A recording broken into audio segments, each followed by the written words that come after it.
Bienvenidos a este programa Tiempo al Tiempo, un programa financiado por el Fondo de Medios de Comunicación del Ministerio Secretaría General de Gobierno y el Consejo Regional.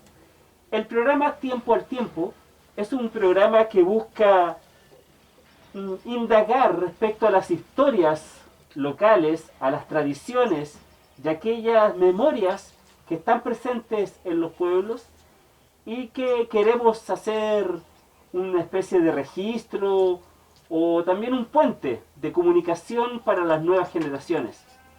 El día de hoy nos encontramos en la localidad La Quebrada del Peral, en el sector de Tulagüen, y nos encontramos con el profesor Ricardo Villalón Alzamora, quien es una persona muy destacada de la localidad, reconocida por las familias tradicionales como uno de los educadores que formaron a una gran cantidad de personas de la comunidad de Tulagüen y de sectores que la rodean.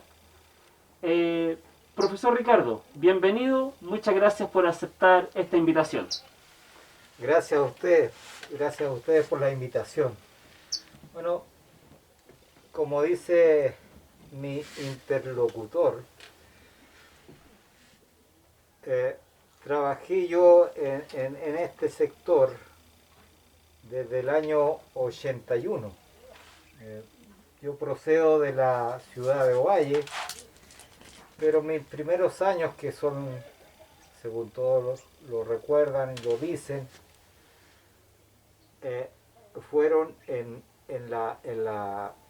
el pueblo de Cerrillo de Tamaya, de donde viene la familia Villalón. Algunos podrán haber leído acerca del abuelo, don Arturo Villalón. Algunos le dicen el señor de las aguas. ¿Ya? Ya quisiera yo escribir una historia acerca de este señor de las aguas. O sea que, perdón profesor, el nombre de la escuela de Cerrillos de Tamaya es Arturo Villalón. Sí. Él es su abuelo. Es mi abuelo, es mi abuelo. Yo soy hijo de don Hernán Villalón. Bueno, y don Hernán, hijo de don Arturo Villalón. Y ahí está la escuela. De hecho, me llevé una sorpresa en una visita alguna vez a mi pueblo.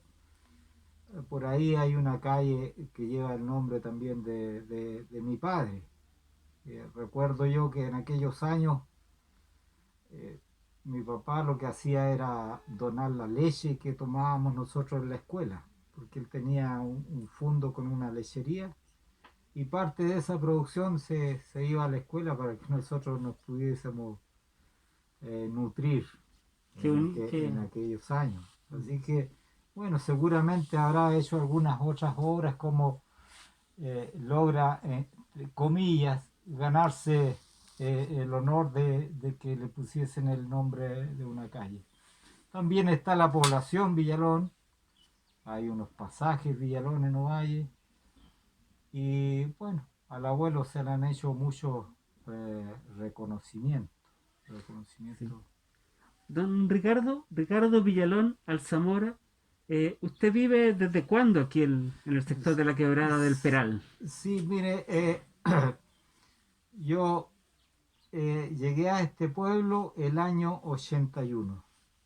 Necesitaba esta escuela de Tulagüen, que en aquellos años fue bien especial, necesitaban un técnico agrícola, que es mi profesión.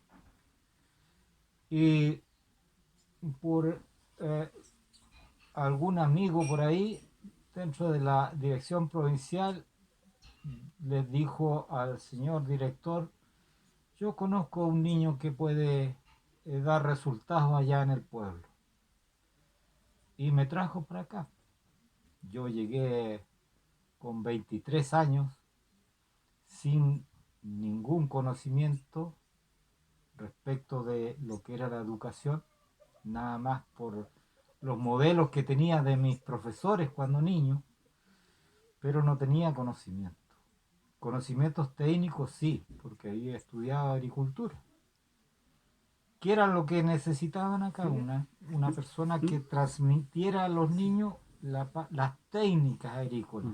Qué interesante, Ricardo, lo que dices, porque entonces tú llegas con 23 años, en los años 80, inicio de los 80, a este sector de Tulagüen, donde había una propuesta educativa en torno a la agricultura.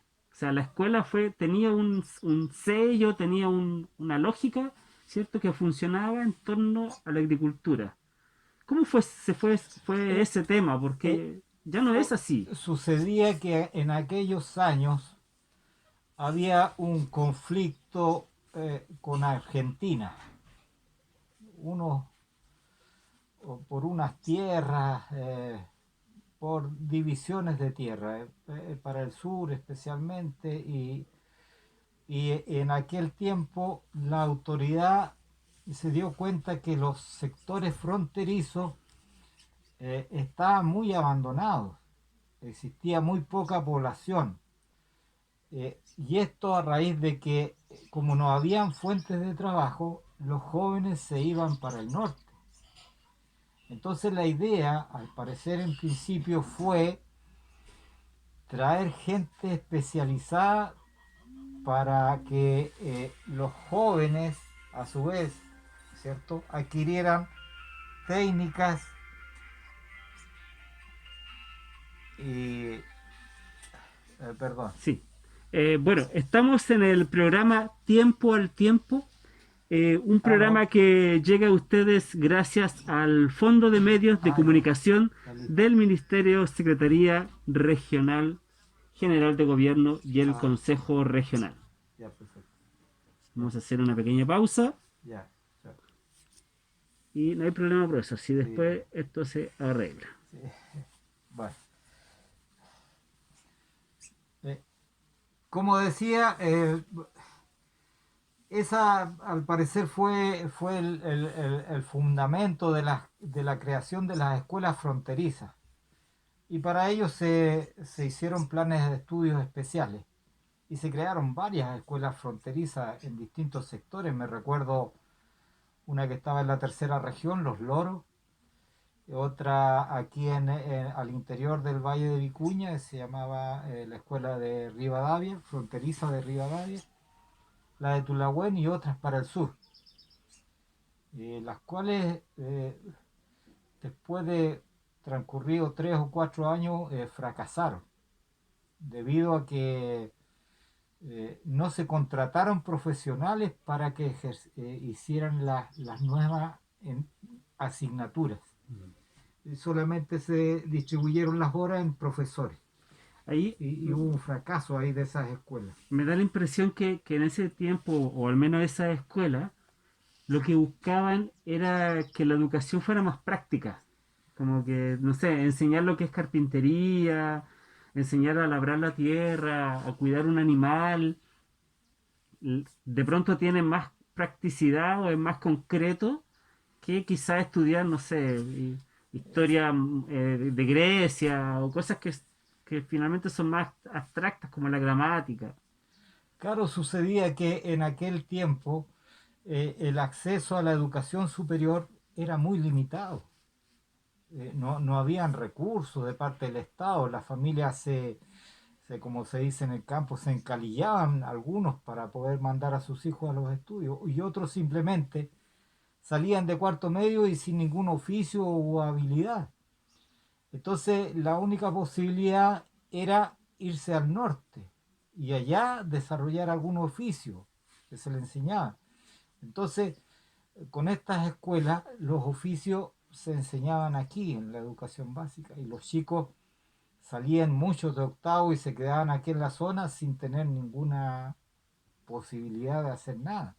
Entonces, se intentaba que los chicos trabajaran en distintas actividades y en el colegio habían talleres de vestuario, de madera, de electricidad, de agricultura, de conservería y todo eso se suponía que le iba a ayudar a la familia para lograr generar unos recursos económicos que le pudieran ayudar a sustentarse. Exacto.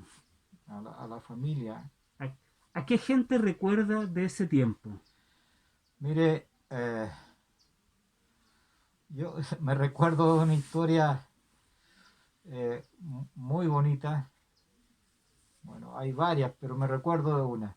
El año 81 u 82, en realidad no me recuerdo bien exactamente de la fecha, pero se hace un censo nacional. Y yo, joven, me ofrezco a ir a los lugares más apartados de a caballo, a buscar a la gente para censar. Y en la quebrada de Tulahuen me dicen que arriba vive una señora. Y me dice, allá, caballero, me dice un vecino, ve esa casita. En realidad no se distinguía, para mis ojos, poco acostumbrados al campo quizás. Bueno, finalmente emprendí viaje hacia allá y sí, había un ranchito, un pequeño ranchito, que no tenía, tenía unos orificios como ventanas, porque no eran ventanas en realidad, no había con qué tapar ahí, no sé cómo se cubrían. Y yo me asomé hacia adentro y oscuro hasta diciendo aló. Afuera habían algunos utensilios de cocina, una olla, una tetera, qué sé yo. Y de repente en un rinconcito, tanto decir aló, logré distinguir a una viejecita. Adelante, caballero, me dice. Y yo saludo y la quedo mirando y ella tenía los ojitos blancos, era cieguita. Y abuelita, le dije yo, ¿con quién vive usted? Yo vivo con mi nietecito, dijo. Se llama tanto, tanto, no lo quiero nombrar.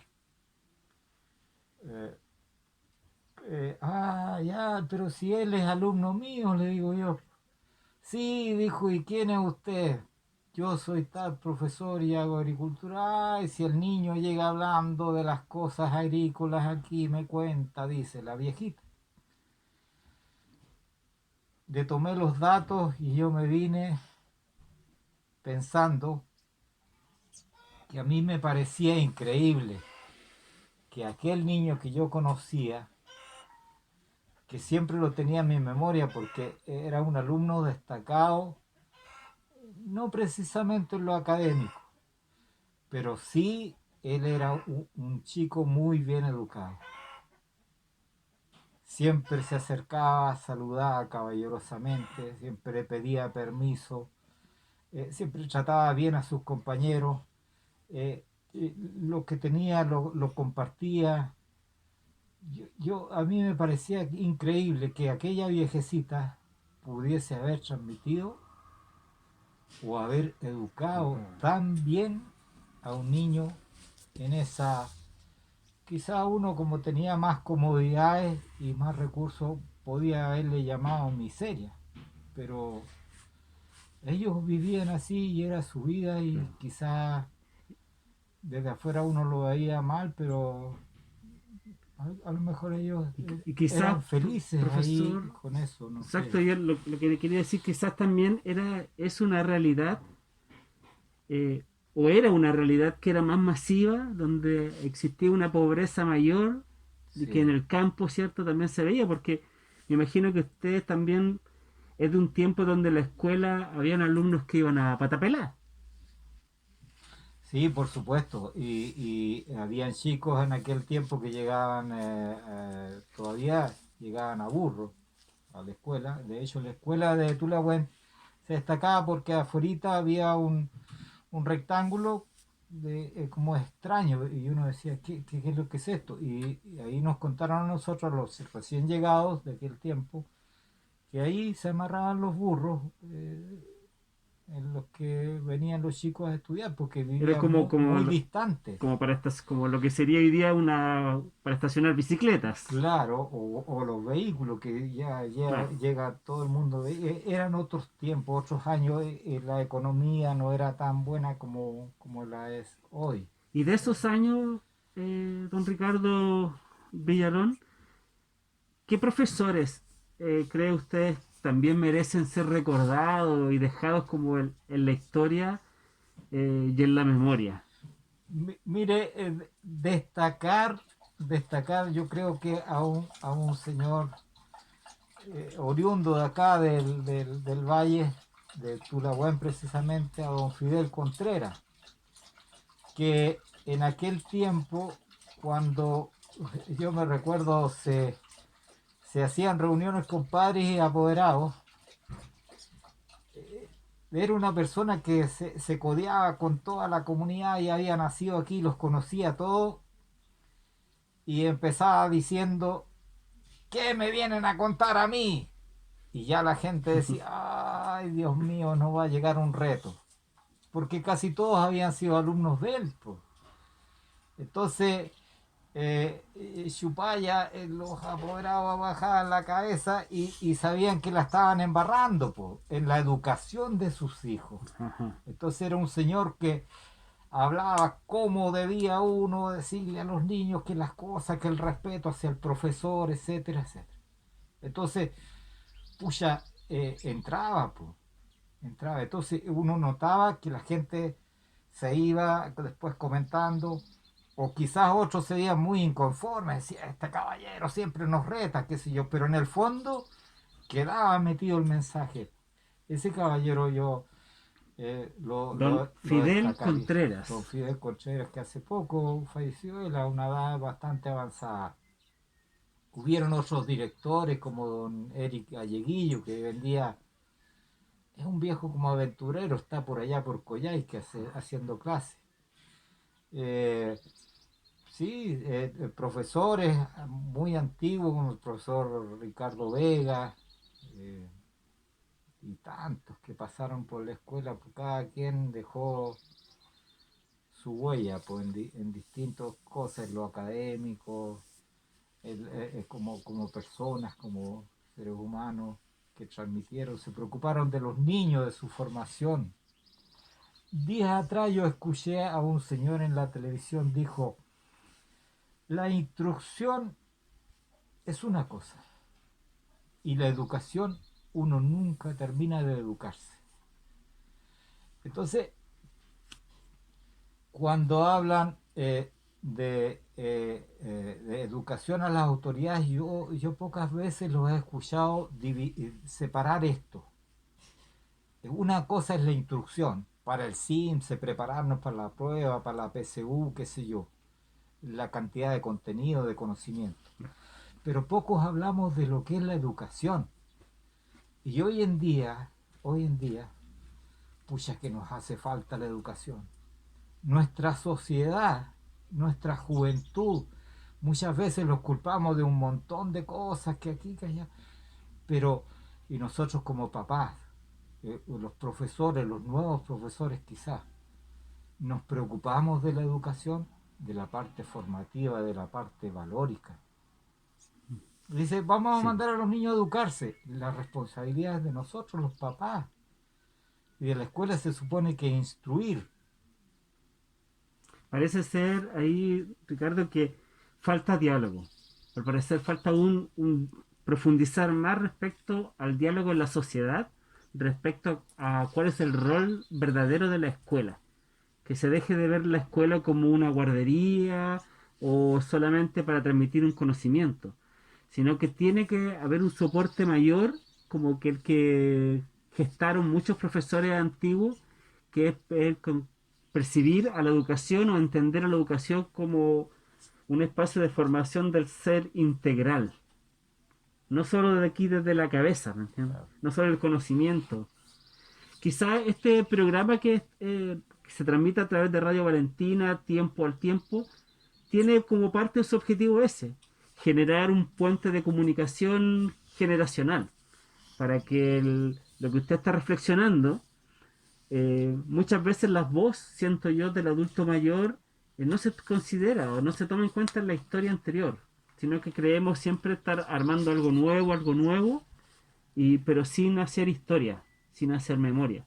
Por eso le agradezco desde ya, no terminando para nada la entrevista, sino agradecerle desde ya la aceptación a esta invitación de participar en el programa Tiempo al Tiempo, que es un programa que llega a través de Radio Valentina gracias al Fondo de Medios de Comunicación Social del Ministerio, Secretaría General de Gobierno y el Consejo Regional.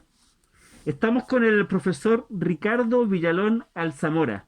Estamos en el sector de la Quebrada del Peral, cercano a la localidad de Tulagüen. Y nos trasladamos por acá eh, para conversar respecto a las historias, leyendas eh, que son similares en toda la región y que usted, Ricardo Villalón, ha estado registrando. Usted escribe, usted lleva esa historia no solamente en el discurso, sino también nos trata de dejar algún registro escrito. Y desde ahí hay historias fantásticas que yo he tenido la posibilidad de leer y que me gustaría que las pudiéramos comentar con las personas que nos escuchan a través de Radio Valentina.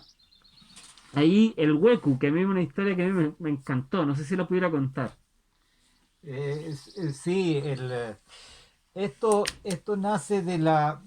Fíjese que yo encuentro que los papás antiguos eran muy sabios, porque eh, era la única manera, nosotros, bueno, era como muy diablillo.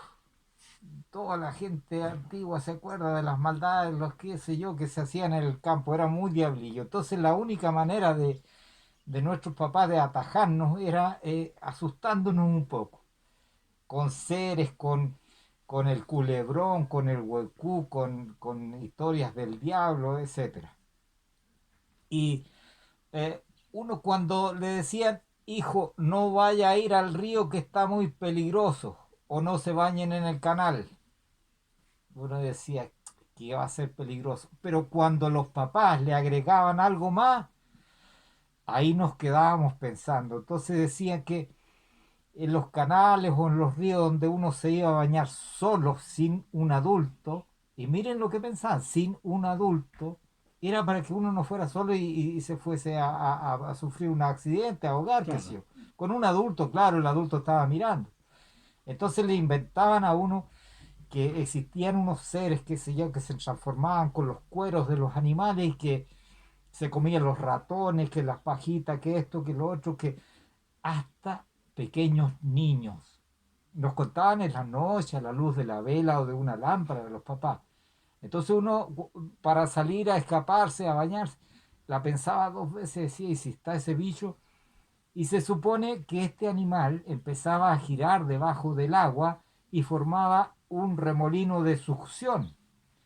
Entonces, claro, uno iba a ciertos sectores, qué sé yo, y veía esos remolinos. Y se quedaba ahí extasiado mirando como venía una pajita y la tragaba el remolino y se lo tragaba hacia abajo. Y nos quedábamos mirando y decíamos, se lo tragó. ¿Pero quién? El huacú, porque está abajo. Y después ya de adultos nos dimos cuenta que en realidad eran compuertas que se abrían y se producía un efecto de succión y por eso se producía ese remolino. ¿Ves? Entonces, pero los papás siempre nos tenían ahí, nos empezaban a contar historias del diablo, qué sé yo, o de otros seres.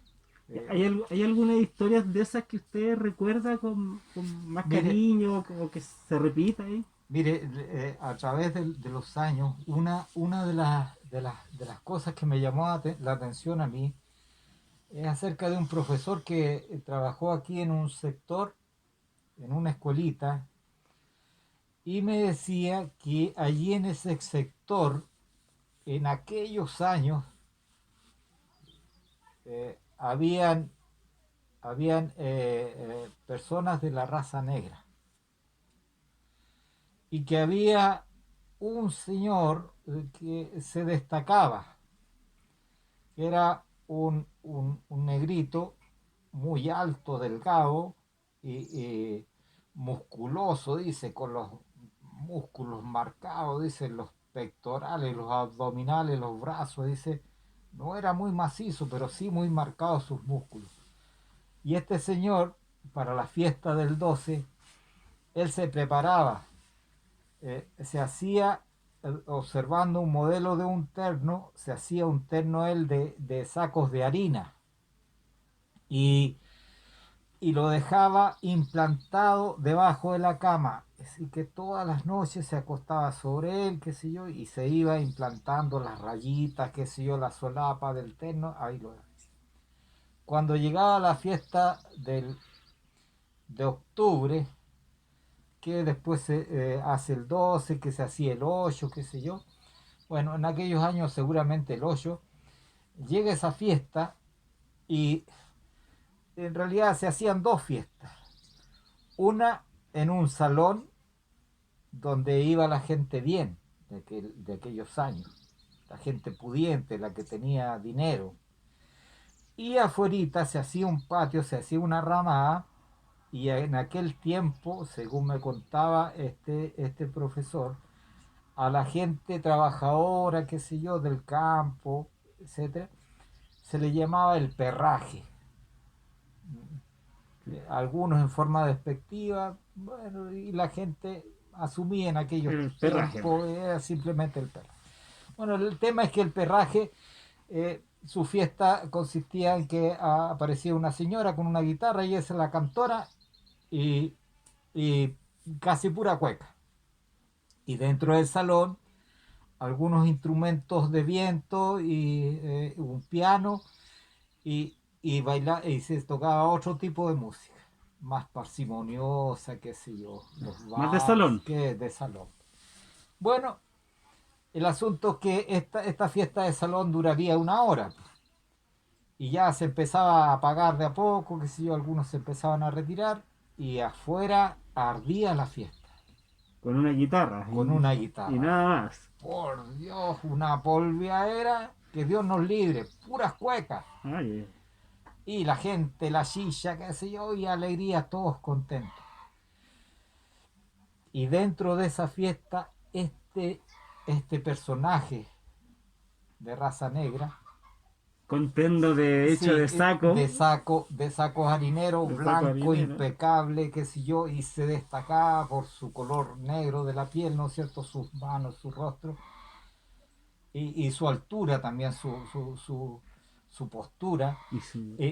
Salía ahí al centro de la pista y sin buscar pareja, nada, empezaba a mover cada uno de sus nervios y parecía que cada uno de sus músculos tenía independiente una nota musical. La gente se admiraba y lo quedaba mirando. Finalmente había momentos en que simplemente le hacían una rueda y lo observaban bailar. Y él hacía show para todos Claro. Y felices. bueno, y cuenta eso él.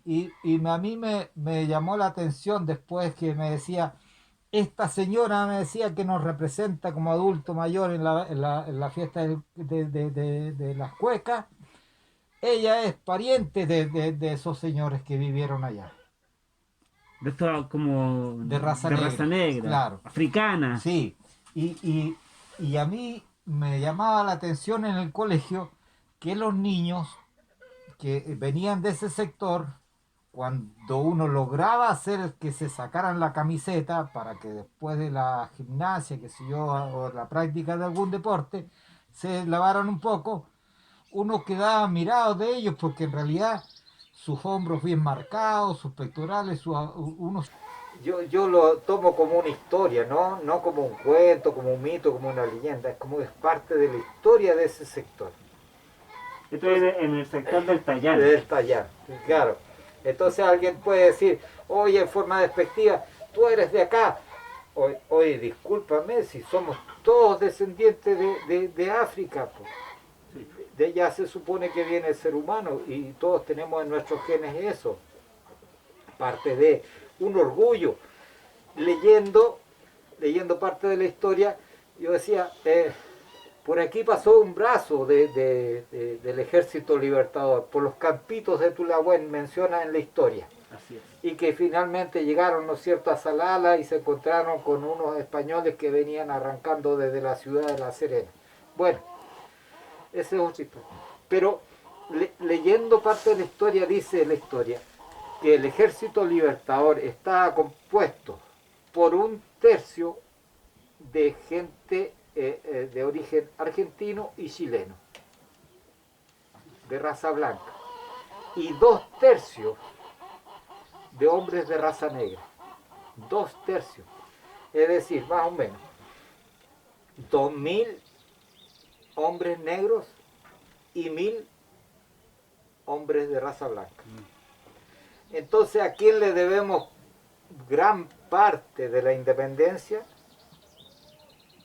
A los hombres de raza negra. Y sabe usted que en ninguna parte uno puede leer una calle, así como mencioné o mencionó usted a don Arturo Villalón o a don Hernán Villalón. En ninguna calle está el nombre de aquellos negros que fueron nuestros libertadores. Mire, eso yo creo que es una historia interesante de rescatar y me hace mucho sentido. Me hace mucho sentido porque no solamente es una historia que hemos escuchado acá, también he escuchado de personas de raza negra en el sector de las Moyacas, Rapel, en Coyihuay. Entonces es una historia que se repite. Y si se repite es porque hay un asidero o una verdad.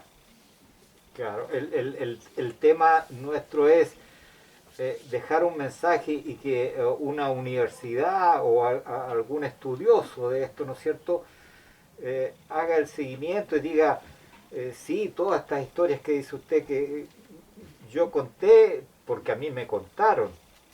Y eso es importante también, seguir contando las historias de lo que Seguir fue, contando, sí, seguir indagando, traspasando de generación a generación. Ricardo Villalón Alzamora, nos encontramos en la quebrada del Peral y me gustaría, hay una historia muy particular que tú le tienes mucho cariño, lo sé, se llama El niño Diaguita que se pierde en la historia. Sí, sí, es una historia que nace a raíz de que siempre me gustó saber como la historia de ese niño que decía que hay detrás de aquellos cerros azules. En realidad uno se queda mirando el cerro y dice que veo el cerro, pero ¿qué habrás detrás del cerro? Entonces siempre me gustó viajar hacia más allá. Entonces hice varias visitas a la cordillera y me di cuenta que habían, pero muchísimos rastros de gente que había vivido ahí. Petroglifos, ¿no es cierto?, jeroglifos, etc. Y rastros, muestras. Aquí en la hacienda nomás, una vez, una visita, un niño me dice, profesor, mire, allá hay un jarro, alguien botó un jarro. No, no es un jarro, y se produjo una discusión, finalmente fuimos a ver. Y un chico por desconocimiento se adelanta un poco y toma el jarro y en realidad era parte del cráneo de un bebé indígena. Entonces ahí en la hacienda Oriente hay un cementerio ahí. Y hay mucho. ¿Usted ha encontrado o ha visto restos, por ejemplo, de cerámica Diaguita? Pero cantidad, en enormes cantidades. Cuando llegamos con la profesora Ana María, me acuerdo que fuimos a hacer esa visita, ese estudio, y yo hablaba de la parte agrícola y ella hablaba de la parte de artesanía, de estos antepasados. Los chicos empezaron a recoger un montón de restos que habían ahí, entonces tuvimos que llamarle la atención para que los dejasen ahí nomás. Y no nos trajimos nada al final, porque los niños entendieron que eso había que dejarlo. Desgraciadamente, como usted sabe, a nivel nacional hay mucho patrimonio a través y a lo largo del país, pero no están los recursos para protegerlos.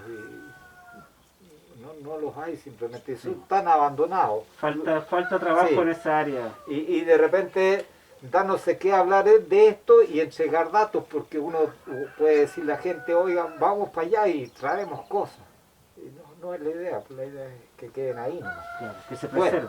Bueno, entonces, sabiendo de esto, yo dije, pucha, ¿y qué ¿Y qué fue de estos pueblos que vivieron aquí, de los diaguitas? ¿Qué se hicieron? ¿Dónde están los descendientes de ellos? Entonces, me recuerdo que una vez,